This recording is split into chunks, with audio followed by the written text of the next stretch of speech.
নমস্কার বন্ধুরা, আমার চ্যানেলে আপনাদের সকলকে স্বাগত।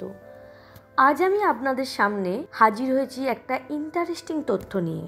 আপনারা অনেকেই চাইনিজদের পোকামাকড় খাওয়া দেখলে নাক ছিটকে ওঠেন, কিন্তু জানেন কি আমাদের এই বাংলারই এক প্রান্তে কিছু মানুষ এখনও পোকামাকড় খায়। কোথায় বলুন তো? হ্যাঁ, ঠিক ধরেছেন, জায়গাটি হলো ঝাড়গ্রাম ডিস্ট্রিক্টের জঙ্গলমহল এলাকায়। অনেকেই হয়তো ভাবতে পারেন ওরা খিদের জ্বালায় পিঁপড়ের ডিম খেয়ে থাকে, কিন্তু সেটা সম্পূর্ণ ঠিক না। অ্যাকচুয়ালি এখানকার ট্রাইবসরা পিঁপড়ের ডিমটাকে বংশ পরম্পরায় ডেলিকেট খাবার হিসাবে ব্যবহার করে। এই লাল পিঁপড়ের ডিমকে লোকাল ভাষায় বলা হয় কুরকুট। এই কুরকুটে থাকে high protein, fatty acid, calcium এবং ভিটামিন সি।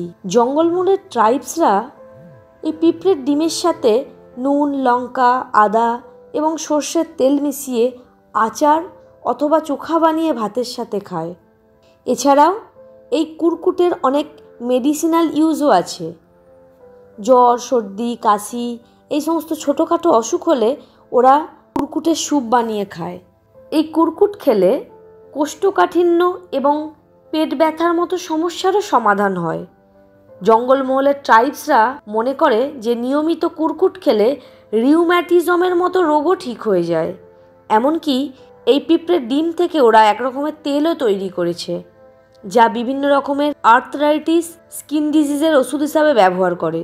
এদের কাছে এই লাল পিঁপড়ের চাহিদা এতটাই যে অফ সিজনে খাওয়ার জন্য এরা এগুলোকে সংরক্ষণ করে রাখে।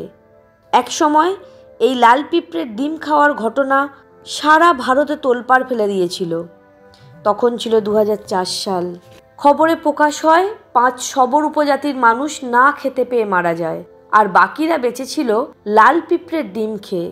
তবে ট্যুরিজমের দৌলতে এই পিঁপড়ের ডিমের জনপ্রিয়তা আজ তুঙ্গে। বর্তমানে ঝাড়গ্রামে এই পিঁপড়ের ডিম 400 থেকে 600 টাকা প্লেট এবং 2500 টাকা কেজি প্রতি বিক্রি হয়। বন্ধুরা, আজ এই পর্যন্তই। তথ্যটি আপনাদের কেমন লাগলো অবশ্যই কমেন্ট করে জানাবেন, আর যদি ভালো লেগে থাকে চ্যানেলটি সাবস্ক্রাইব করে পাশে থাকবেন। ধন্যবাদ।